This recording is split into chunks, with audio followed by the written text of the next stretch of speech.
Hi, it's Lindsay Diane from DianeDecor.com. In this video, we're going to talk all about gallery walls.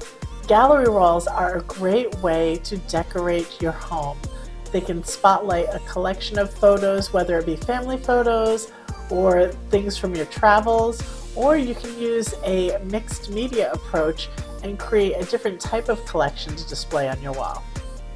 In this video, we're going to talk all about the different styles of gallery walls and how to go about setting those up. Let's get started.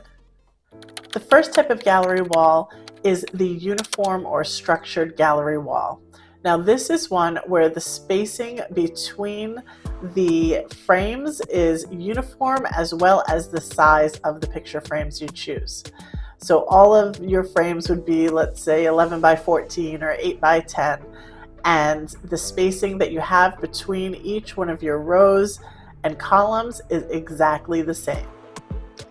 Uniformed gallery walls are really easy to set up. You can just use some painter's tape and a level to help set up your grid, or you can use a fancy laser level option that will help you just project a straight line on your wall and use that to guide you. Typically with a uniform gallery wall, because you are using frames that are all the same size, odds are you're going to use photographs as opposed to some other type of wall art within this gallery. So think of 9 or 6 different family photos or travel photos, or even you can get creative, anything that you can put inside a frame. Maybe it's maps, road maps with little dots on the destinations you've been to, or you could have ribbons or certificates, whatever it is, as long as it will fit inside that frame, it's going to be perfect for a uniform gallery wall. Next up is a free-form or organic gallery wall. Now this is one that does not have any firm boundaries. It may take a shape of a wave, it may meet at a corner in a staircase. You can really get creative if you want to go with a freeform gallery wall.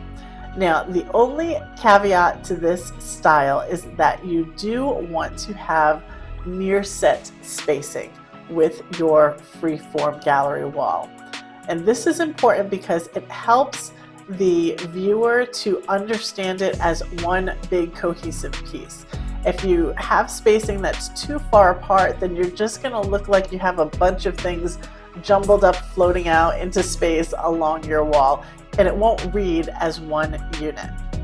So it's really important to make sure that if you're going to go this route and you're not going to have a structured rectangle or structured square and you kind of want to drift out and make a different shape, that you have all of your items close set together so that it reads together. The other thing that you can do with a freeform gallery wall is you can start to mix in other types of wall art. You don't necessarily have to have all picture frames. So feel free to be creative and put up some other types of wall art, whether they're little wall sculptures or possibly little figurines that can hang from your wall. You can do that with a free-form gallery wall style. The next type of gallery wall style is the Farset gallery wall.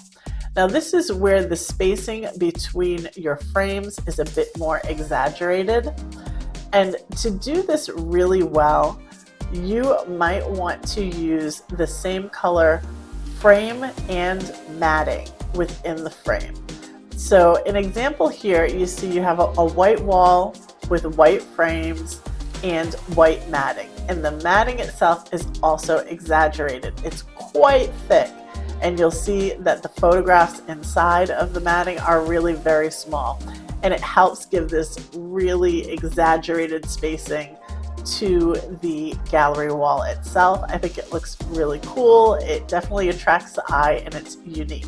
So if you want to try this style, know that it works best if you have a matching frame and matting, and then go ahead and find something that has some exaggerating matting, like a good 2 inches of matting inside of it, so that it will help really create these big gaps in between your photographs.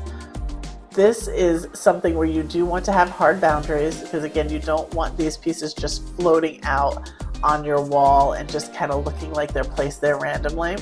So go ahead and use a rectangular or a square pattern that has firm boundaries, and then use the matting and the frame trick to help exaggerate that spacing, and you'll have a really cool gallery wall. In contrast to that, there are near set gallery walls. Now these are very popular right now. A near set gallery wall is just that. It's one that is set very close together. The frames are very, very close together. So we're saying about 1/2 inch or so apart. You really wouldn't put them much more than that. Now, a near set gallery wall is cool because it will help you fill a wall with multiple pieces and give the illusion that it's just one big cohesive unit. So if you have a large wall, like we recently talked about dining room walls, sometimes you have a really big wall that you want to decorate, but really big art installations are expensive. Whether they're canvas art or prints or some type of sculptural art, the bigger they are, the more expensive they are. And so the budget-friendly approach to decorating a large wall is to use multiple small pieces and organize them so that they're read as one big piece. We've seen this done for a long time with wall art pieces, especially like the one I have back here, although I wouldn't consider that near set spacing. But you might have a set of 2 or a set of 3, and they're meant to be hung in a series and read together as one piece of artwork. You can do the same thing with a near set gallery wall and have, you know, whether it's a 3x6, or you can do the same thing with a near set gallery wall. You could have, you know, rows of 3x3 or even more than that, depending upon how big your wall is, and just go ahead and make sure that the spacing between each of those frames is very, very small, and it will help read as a nice big unit, and it's just a really modern approach to the gallery wall. And finally, to touch back in on that mixed media wall. A mixed media wall is one that is made up of different types of artwork. So it may be that you have a piece of wooden word art, and you have a picture frame, and you have some type of metal artwork that hangs on a wall. You can mix in different types of things and get them into a gallery wall as long as you have some type of common theme or thread. And so by that I mean you want to have something either all of a similar color, all of a similar material, or all of a similar subject matter. So let's say you like elephants, and you could go ahead and put together a gallery wall that has photographs of elephants. You could have a little wooden elephant figurine. You could have a woven tapestry with an elephant on it. All of these things can be gathered together to create an organic or free-form gallery wall, right? Because odds are if you're doing mixed media, you're going to have that organic free-form look, because it's hard to get everything in the same shape and size if it's not all frames. So you would have something like that if you have all elephants, or maybe you have something that's all like a hammered metal and a copper tone. You could do that. Something that's all distressed wood, you could do that.